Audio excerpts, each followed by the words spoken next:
Congratulations, you made it to the 7th and final video all about how to integrate Bufo into everyday life. And of course, the journey is going to continue way beyond this video because this is a journey of a lifetime. And this is what the practice of soul-life balance is about.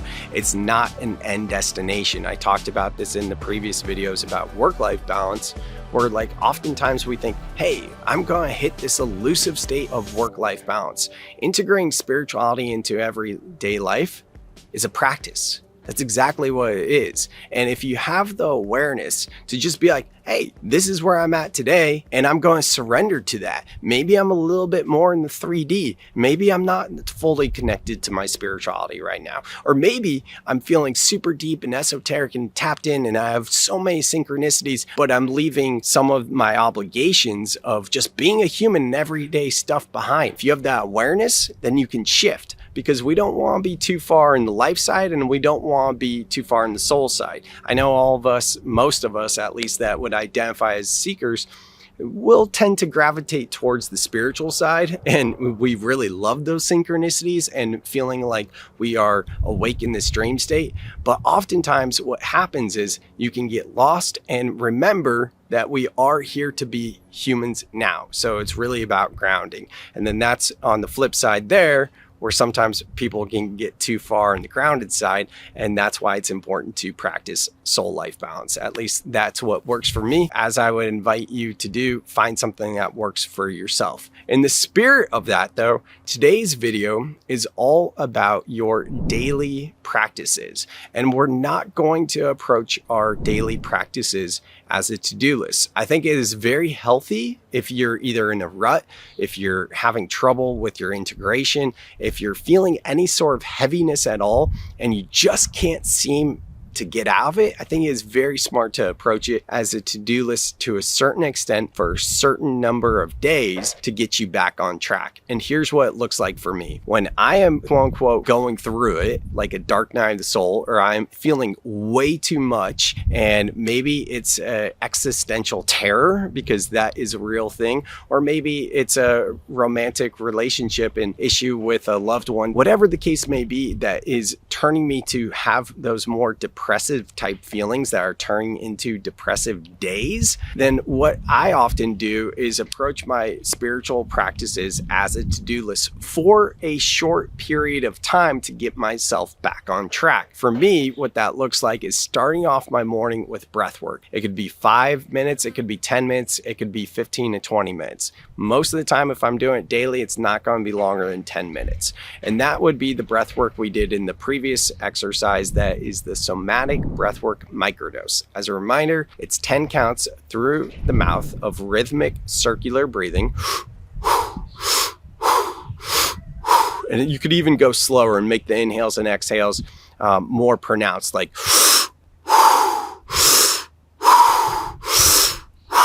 10 counts of that, then holding for 10 seconds and then repeating.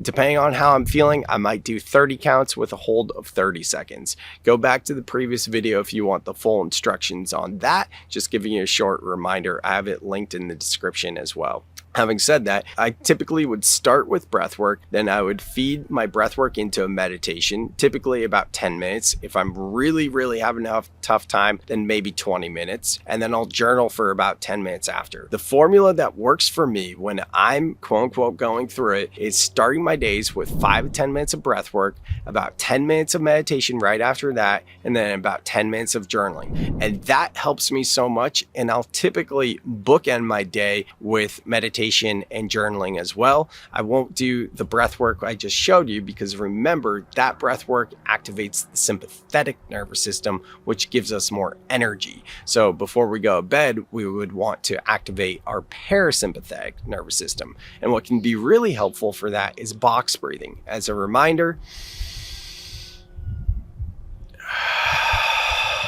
simply inhaling for about 3 seconds, holding at the top for 3 seconds, and then exhaling for 4 to 6, elongating the exhale will be the thing that is going to activate the parasympathetic nervous system. Now, having said that, this is not my daily routine.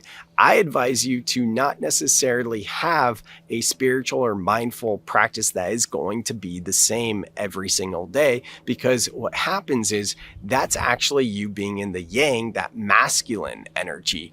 And if we really want to find this soul life balance, if you will, we want to be able to tap into the present moment. And what the whole point of exploring different healing modalities and practices is so that when you have that trigger point, or when you are in the heat of the moment, you are able to call on the specific practice or modality to help regulate your nervous system. And for some people, it's not going to be the basic things like meditation, breath work, and journaling. It's going to be simply going out in nature, maybe working in your garden or your yard, getting your feet in soil. If you live near a beach, maybe in the sand, maybe cleansing yourself in the ocean.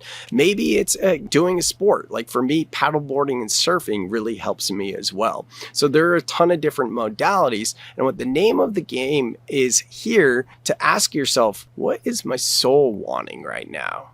What would feed my soul? What do I really want to do in this moment right now? Because you always have an option. There's an amazing channeler I like. His name is Bashar. He talks about the formula, which is about following your highest excitement. And the formula Bashar lays out for us is very, very simple. It's that in any given circumstances, any situation, you always have an option. By simply bringing awareness to your options and choosing the options that is your highest excitement, that will lead to a more fulfilling life. Because think about it, if I'm constantly thinking throughout the day, like, hey, I got options. I want to do this or I want to do that. What's going to lead to my highest excitement? That is the formula to actually have a more fulfilling life. I have been practicing this for 4 years. And I'm telling you, that's what led to me having a more fulfilling life and joyfulness, is imploring and implementing this highest excitement formula. Now, you could be watching this and listening and think like,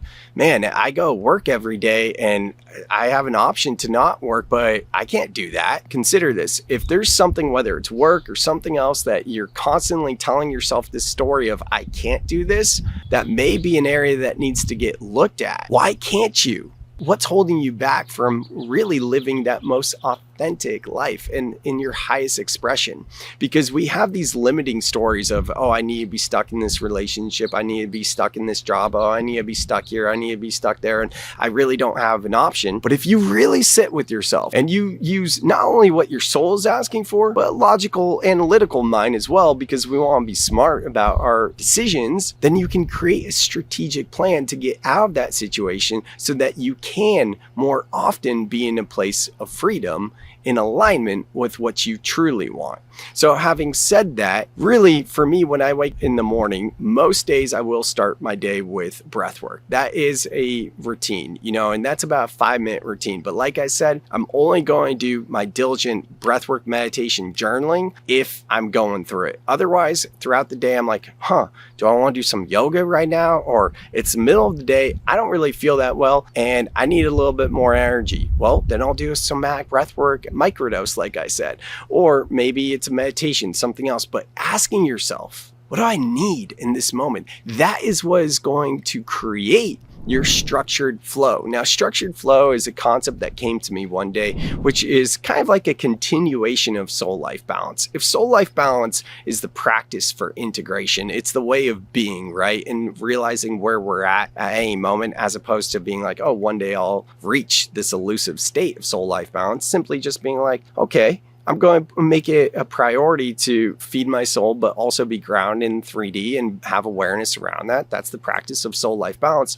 Then structured flow is the tactic and strategy that you can use to create more flow throughout your day in your life. Now, flow, for me, I know I'm in flow when I'm getting synchronicities. When I'm getting those big God winks, like those big God winks, not the small ones, I'm like, oh yeah, I'm in flow. However, it's so easy to get lost in that flow.